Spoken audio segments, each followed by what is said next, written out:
E aí, gente, beleza? Vou querer aqui falar um pouquinho de parnasianismo com vocês. Vou fazer uma explanação breve de novo dos conceitos e focar aqui principalmente na interpretação de três poemas parnasianos. O parnasianismo é um período literário que corresponde ali ao final do século XIX, um período que na França correspondeu a uma época chamada Belle Époque, que é uma época de grande progresso material, sobretudo pelo advento e pelo fortalecimento da burguesia comercial. Então eu tenho uma burguesia comercial que está se desenvolvendo, que começa a ficar muito importante e que quer ter uma arte que a retrate, uma arte de bom gosto, de requinte, de elegância, tá certo? Que é esse exemplo aqui que eu vou colocar de a arte pela arte, que é a frase que sintetiza a estética parnasiana, ou seja, uma arte elegante, erudita, culta, uma arte de elite. Então, uma arte distante de aspectos metafísicos, de aspectos sociais, políticos e econômicos. A arte ela deve valer por si só. Então, é uma arte para uma alta classe.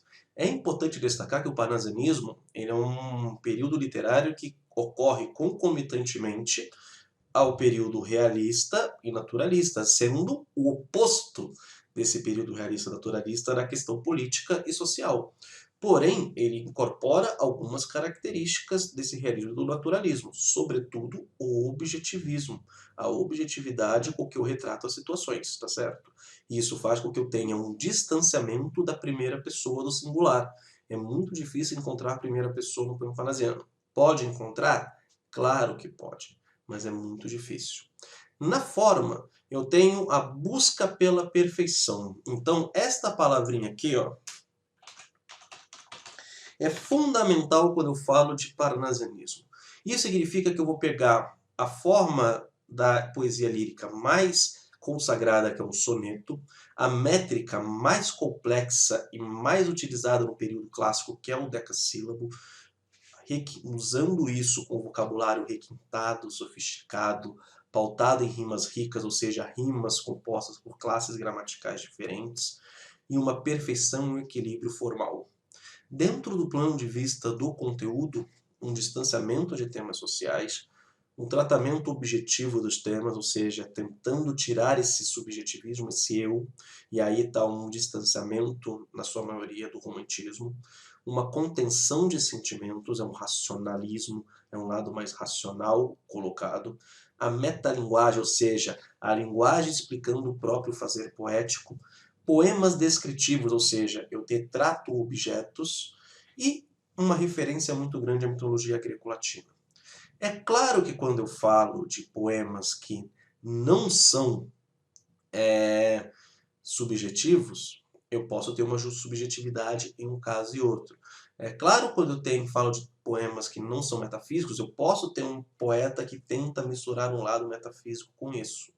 Então, não são características que excluem as outras, mas são características gerais que ocorrem na maioria dos poemas. Tudo bem, gente? Então, a gente volta daqui a alguns segundinhos para a análise dos poemas. Até daqui a pouco. Voltamos aqui com um poema clássico do Olavo Bilac chamado A um Poeta. Vamos fazer a análise. Esse é um poema metalinguístico, ou seja, no qual ele vai explicar como que o poema deve ser feito. Longe do estéril turbigão da rua, Beneditino escreve, no aconchego do claustro, na paciência e no sossego. Trabalha e teima e lima e sofre e sua. Aqui é importante destacar algumas coisas na análise desse primeiro verso. O turbigão da rua, ou seja, a vida em sociedade é estéril. Por quê? Ela tira a capacidade criativa do poeta. Assim como eu falo que um homem é estéril quando ele não, ou a mulher, quando ele não pode ter filhos, quando ele não é capaz de reproduzir, o poeta é estéril, ou seja, ele não é capaz de produzir um texto quando ele está no conjunto dessa sociedade, porque essa sociedade ela tem muitos estímulos fora da literatura. Ele tem que trabalhar de modo beneditino. E aqui eu me lembro dos monges beneditos, que se afastavam da sociedade para poder fazer as suas reflexões, para poder meditar. Assim como o monge ele se afasta da sociedade para poder meditar, o poeta ele precisa se afastar da sociedade para poder escrever. E aí eu tenho a confirmação disso, no aconchego do claustro, um lugar distante, fora da sociedade. Na paciência e no sossego. Não é em qualquer lugar, é em paciência e em sossego. O que acontece? Trabalha e teima e lima e sofre e sua. O Olavo Bilac, ele considerava o trabalho do poeta extremamente complexo e difícil. Se é um trabalho extremamente complexo e difícil, é um trabalho que requer muita concentração, muito vigor. Por isso, ele trabalha, ele tem que teimar naquele trabalho. Ele lima nada mais é do que persistir. Ele sofre, ele sua. É um trabalho que exige demais. E ele tem que ser feito longe de todas essas influências da sociedade. E aí eu tenho uma dupla leitura. A influência da sociedade para ele poder se concentrar e a influência da sociedade porque a arte não deve refletir temas sociais, característica fundamental do parnasianismo. Segunda estrofe. Mais do que na forma se disfarça o emprego do esforço, e a trama viva se construa de tal modo que a imagem fique nua, rica, mas sóbria, como o templo grego. E aqui eu quero destacar algumas coisinhas, deixa eu copiar aqui a formatação. Por quê? Mas que na forma se disfarça o emprego do esforço, ou seja, eu não posso ter noção, quando eu vejo o poema, quando eu vejo a arte parnasiana, que deu muito trabalho para o poeta. A trama viva, ou seja, a poesia, ela se construa de tal modo que a imagem fique nua, ou seja, que apareça apenas o poema, não o trabalho que houve para fazê-lo, como um templo grego. E aí ele vai explicar o porquê desse templo grego que ele faz a comparação. Não se mostra na fábrica o suplício do mestre. E natural o efeito agrade sem lembrar os andaimes do edifício. Então ele está fazendo várias comparações para mostrar o quê? Que na forma, no produto final, não se demonstre o esforço que houve para se produzir esse material, essa arte, essa poesia. Então, eu não tenho que mostrar na fábrica o suplício do mestre, eu estou pensando num trabalho mais artesanal. Então, se eu peço para um artesão uma cômoda, alguma coisa, eu não tenho que demonstrar nesse trabalho final que foi difícil. Eu não tenho que mostrar os andaimes no edifício quando ele já está pronto. Isso fica implícito para o leitor, isso fica escondido. Porque a beleza, que é gêmea da verdade, olha só que um aposto, tá certo? Lembrando das aulas de gramática, gêmea da verdade é uma característica da beleza. Numa estética artística, que é a arte pela arte, ou seja, o belo, o requintado é importante, ser belo é sinônimo de ser verdadeiro. Arte pura, inimiga do artifício, é a força e a graça na simplicidade. Ou seja, o poema tem que parecer simples e gracioso, tá certo? E ele vai ser quanto mais forte quanto ele puder esconder que teve trabalho ao ser feito. E aí, para tentar deixar isso mais claro para vocês, queridos alunos, eu quero usar dois exemplos, a ginástica artística e o balé. Por quê? São atividades que requerem um trabalho gigantesco, um grande esforço em ensaios, em repetição, em técnica, para você conseguir realizar os movimentos. Porém, quando você está no espetáculo de balé ou numa competição de ginástica artística, quanto mais você faz aquilo com suavidade, com graciosidade, melhor é a sua atuação. Você tem que demonstrar para o público que aquilo é simples de fazer, que aquilo é fácil, que qualquer um faria. Porém, na realidade, não é simples e não é fácil. É extremamente complexo. Mas a aparência tem que ser simples. Tudo bem? Então aqui ele está dando a dica. Se afaste dos valores da sociedade e faça aquilo parecer simples. Se eu fosse fazer aqui a métrica do poema, ele é todo decassílabo. Além disso, ele tem a estética da poesia parnasiana de rimas. Primeiro verso, rua, rima com quarto. Segundo verso, rima com terceiro. E isso vai ocorrer na segunda estrofe. Tá certo? O primeiro verso da segunda estrofe rima com o quarto, o segundo rima com o terceiro. E detalhe, se eu fosse fazer a composiçãozinha aqui, então vamos lá. A, B, B, A. Isso significa que o primeiro verso rima com o quarto e por aí vai. E aí ele vai inverter aqui, tornando mais complexo. Ó. B, B, A, A. Então significa que o verso 1, 4, 6 e 7 rimam entre si. 2, 3, 5 e 8 rimam entre si.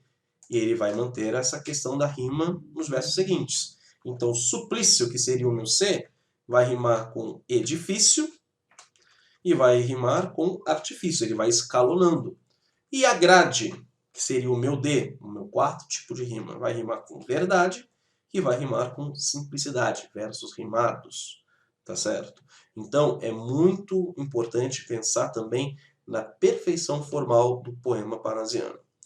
A gente se vê no próximo poeminha aí, só alguns segundos. O próximo poema, As Pombas, de Raimundo Correia, é um poeta, Raimundo Correia, que ele vai colocar ali um lado metafísico, mas é uma metafísica, ou seja, aquilo que vai além do físico, aquelas questões mais espirituais, mais transcendentais, que são situações universais. E aqui eu tenho uma aproximação, deixa eu só colocar aqui uma coisa rapidinho, já que eu tô apanhando do bloco de notas. Universais. Isso aqui lembra um pouco o realismo, principalmente o Machado de Assis, porque ele vai retratar uma coisa que poderia acontecer com qualquer um de nós. Vamos aqui ao poema As Pombas. Primeira estrofe. Vai-se a primeira pomba despertada, vai-se outra mais outra, enfim, dezenas. Das pombas vão-se dos pombais apenas raia sanguínea e fresca madrugada. É uma estrofe relativamente simples. A primeira pomba despertada, ou seja, a primeira pomba que acordou, vai embora do pombal. E vai outra, mais outra, e vão dezenas de pombas desse pombal. Tá certo? E as pombas vão a partir do momento que raia sanguínea e fresca a madrugada. Ele usa uma figura de linguagem que trabalha com a sinestesia, essa frescura do sentimento do tato, com esse sanguíneo, que é a visão, a cor. Quando que há um momento assim sanguíneo, que está raiando da madrugada? É o amanhecer, que o sol aparece, ele fica de uma maneira mais avermelhada, alaranjada, que o poeta vai colocar próxima à imagem do sangue, além do frescor da madrugada, do frescor da brisa da noite. Então, amanheceu, as pombas saem dos pombais. Essa é a primeira estrofe. Vamos para a segunda. E à tarde, quando a rígida nortada sopra, aos pombais de novo elas, serenas, ruflando as asas, sacudindo as penas, voltam todas em bando e em revoada. Então, eu tenho um momento seguinte do dia. Se aqui eu tenho o nascer do dia, o amanhecer, aqui eu tenho o pôr-se do dia, o anoitecer. Então, quando a rígida nortada sopra, ou seja, quando os ventos começam a ser mais rígidos, mais frios, aos pombais, de novo elas. Quem são elas? As minhas amiguinhas pombas. Serenas, de maneira calma, de maneira tranquila, ruflando as asas. Eu poderia dizer batendo as asas, mas não ruflando, que é uma coisa mais delicada, uma coisa mais poética. Sacudindo as penas, voltam todas em bando e revoada. Eu poderia dizer de uma maneira simples. As pombas estão voltando para os pombais. Basicamente isso. Mas não, ele usa uma linguagem toda rebuscada para descrever esse momento. E nos dois últimos versos, nos dois tercetos, eu vou verificar aqui também uma coisa muito importante, que ele vai fazer uma comparação das pombas com alguma coisa. Vamos para o penúltimo terceto. Também dos corações onde abotoam os sonhos, um a um, céleres voam, como voam as pombas dos pombais. E aqui eu tenho a figura de linguagem da comparação sendo utilizada, com a conjunção comparativo como bem marcada. E aí eu tenho os corações onde abotoam, onde nascem, tá certo? Abotoar nesse caso significa nascer. Os sonhos, Um a um, céleres voam como as pombas dos pombais. Ou seja, os sonhos, eles agem da mesma forma que as pombas. Assim que eles nascem no coração humano, eles voam. E qual o momento que esses sonhos começam a nascer? Na juventude. E aí a última estrofe, ela vem aí para nos dar respostas. No azul da adolescência, as asas soltam, fogem.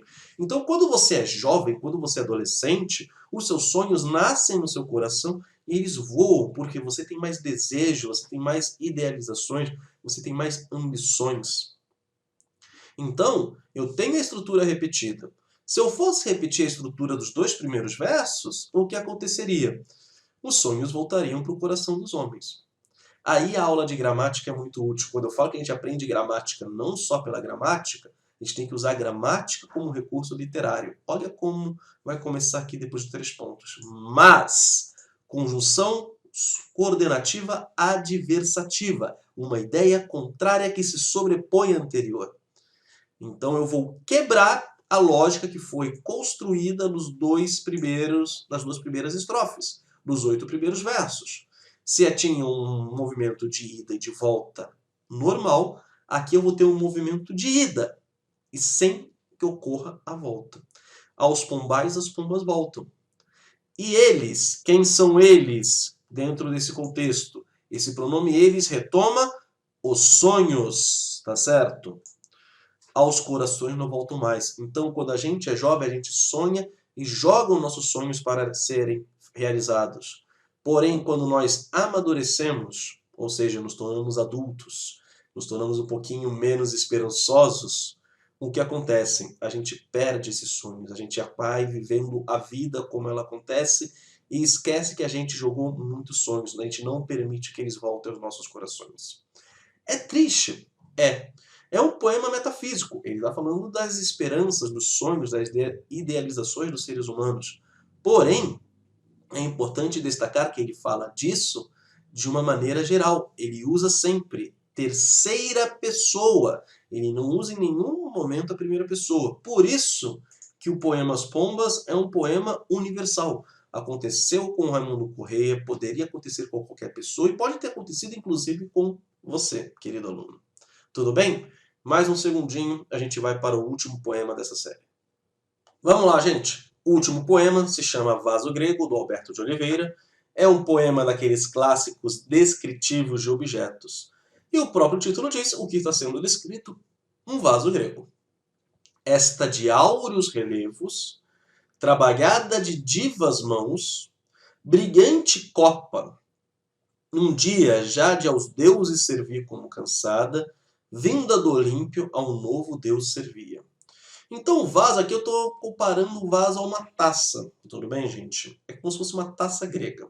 Esta de áureos relevos, ou seja, relevos dourados, relevos de ouro, trabalhada de divas mãos, foi trabalhada por mãos divinas, tá certo? Ou seja, é como se fosse um objeto que foi feito pelos próprios deuses. Brilhante copa, ou seja, imagina aquela taça de título de time de futebol, de time de qualquer esporte, que é toda dourada e tem um formato de uma copa, ou seja, taça de vinho, como a gente vê hoje em dia.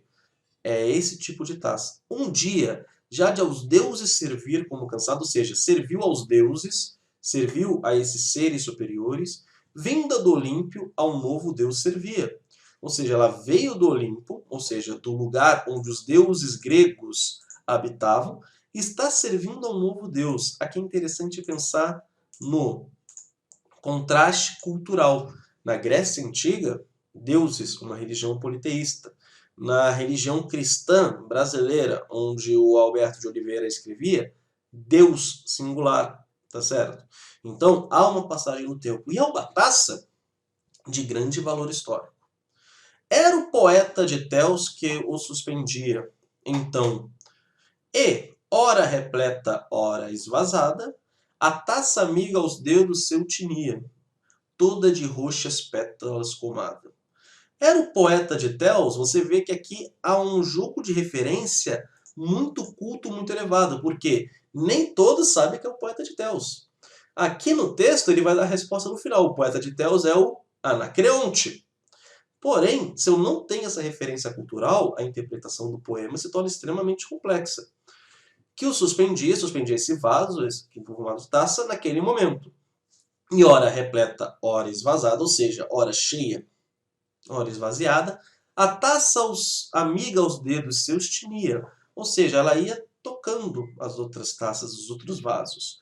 Toda de roxas pétalas comada, ou seja, ela está comada, coberta de roxas pétalas. Uma bebida roxa, muito comum na época, é o vinho. Então aqui a gente pode pressupor que era uma taça que estava servindo vinho às pessoas. Depois, mas o lavor da taça admira. O lavor com que ela foi feito, o trabalho com que ela foi feito, é admirável. Toca. Ele está dando uma sugestão ao Eulírico, o Eulírico está dando uma sugestão ao seu destinatário. Toca essa taça. E do ouvido aproxima, ou seja, pega como se fosse esse copinho e aproxima do seu ouvido. As bordas finas hás de ouvir canoro e doce. Então, se você der um petelecozinho, você vai ouvir uma voz canora e doce. Doce, tudo bem, a gente já está acostumado. Uma voz canora, principalmente dentro da música clássica, significa uma voz melodiosa, uma voz suave, uma voz encantadora. E isso é muito importante. Ignota voz é uma voz perfeita. Qual se da antiga lira fosse a encantada música das cordas, qual se essa voz fosse de Anacreonte. Então, ele está comparando o som dessa taça à voz de um poeta, que se a gente for estudar a poesia lírica grega, era um poeta que cantava aos deuses. E a poesia, na Idade Antiga, ela não estava dissociada da música. Então, poesia e música eram um só. Então ele compara o tintilar dessa taça, desse vaso, à voz de um dos grandes poetas da Idade Antiga, que é o Anacreonte. Então, ele está basicamente descrevendo o vaso, mas ele está elevando esse vaso à máxima beleza. Claro, com termos difíceis, com referências culturais extremamente complexas. Tudo bem, gente? Espero que tenha sido boa aula para vocês. Beijo na alma, até a próxima. Tchau!